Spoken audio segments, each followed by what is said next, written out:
Fascist তাড়াতে গিয়ে নিজেরাই ফ্যাসিস্ট না হয়ে যায়। দেশের মধ্যে নতুন একটা ফ্যাসিজম পয়দা হচ্ছে। আওয়ামী ফ্যাসিস্ট সরকারের বিচার বিএনপি চায়, আমি চাই, সবাই চায়। নির্বাচন প্রক্রিয়া পিছিয়ে দেওয়ার জন্য কোনো অজুহাত তৈরি করা যাবে না। কোটা আন্দোলন কিংবা বৈষম্যবিরোধী আন্দোলনে কখনো দল গঠন করা হবে এমন কোনো কথা শুনি নাই। একটা সিস্টেমের বাইরে তো যাওয়া যাবে না। আর আমরা তো এটা কার কাছে তারা দাবি করতেছে। ইলেকশন হবে, ইলেকশনে তারা যদি সরকার গঠন করে জনমতের ভিত্তিতে করবে, অসুবিধা কি? কোনো অসুবিধা নেই। কিন্তু এখন যেটা হচ্ছে, সবচেয়ে যেটা আমি ভয় পাচ্ছি, ফ্যাসিস্ট তাড়াতে গিয়ে নিজেরাই ফ্যাসিস্ট না হয়ে যায়। যারা কথাগুলো বলছে তাদের ভাবভঙ্গি, অ্যাটিটিউড, কথাবার্তা মনে হচ্ছে দেশের মধ্যে নতুন একটা ফ্যাসিজম পয়দা হচ্ছে। তো এটার জন্য দেশ আর জাতি তো আন্দোলন করেনি। তো এখন বাক স্বাধীনতা আছে, কথা বলতেই পারে, কিন্তু আমার চিন্তা, চেতনা, মতামত আমি আরেকজনের ঘাড়ের উপরে জোর করে চাপাই দেব, এটা হতে পারে না, এটা হয় না। আমি আমার মতামত প্রকাশ করতেই পারি, আমার মতামত আপনাকে মানতে বাধ্য করব, এটা হয় না।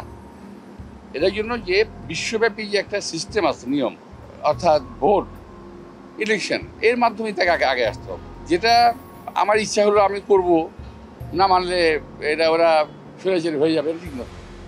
তবে কিছু কিছু লোক ইদানিং, আমি বাচ্চাদের কথা বলছি না, কিছু কিছু লোক আমাদের মতো অনেকেই আছে যারা কথাবার্তা যেটা বলছে এটার মধ্যে একটা ফ্যাসিস্ট এবং স্বৈরাচারী মনোভাব স্পষ্ট হচ্ছে ধীরে ধীরে।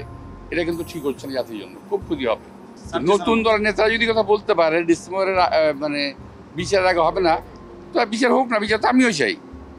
আওয়ামী লীগের এবং আওয়ামী ফ্যাসিস্ট সরকারের বিচার বিএনপি চায়, আমি চাই, সবাই চায়। তো বিচার করতে কেউ নিষেধ করে নাই, বিচার হতেই হবে।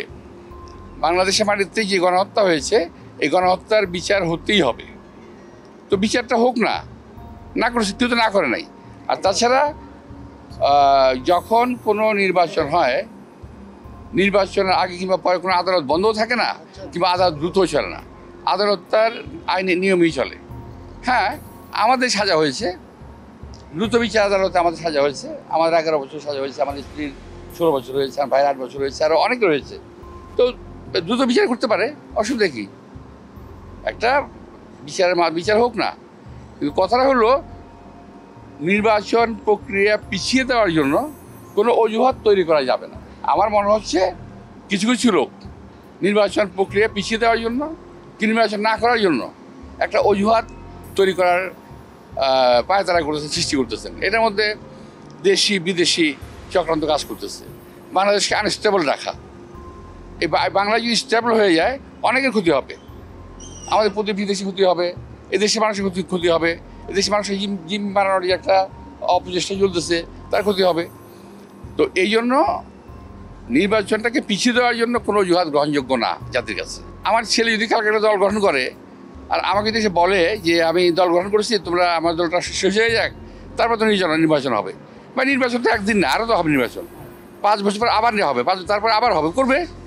এই নির্বাচন করার জন্য তাদের সময় দিতে হবে, এরকম কোনো কথা তো নাই। আর আমরা একটা কথা কি, খুব তিক্ত কথা হবে, আমি মনে করি এটাকে ভুলভাবে নেবেন না, আমার কথাটাকে, কথাটা তিক্ত হবে।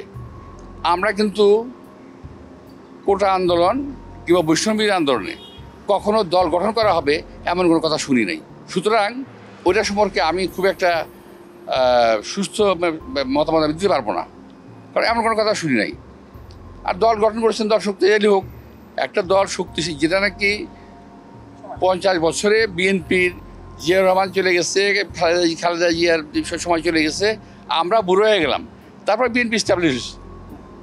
2 দিনে একটা দল স্টাবলিশ করা যাবে না। যে আমাদের ইসলামের হাজার হাজার নেতা কর্মী মানে সময় নষ্ট করছে এটার জন্য। তো 2 দিনেই যদি দল গঠন করে কালকেই আমরা যেতে পারে, খুব পপুলার যদি হয়ে যায়, তারা মনে করে পরীক্ষা করুক না, অসুবিধা কি? জনগণ এগুলো পছন্দ করছে না, এটা যা ভাবছেন আপনারা।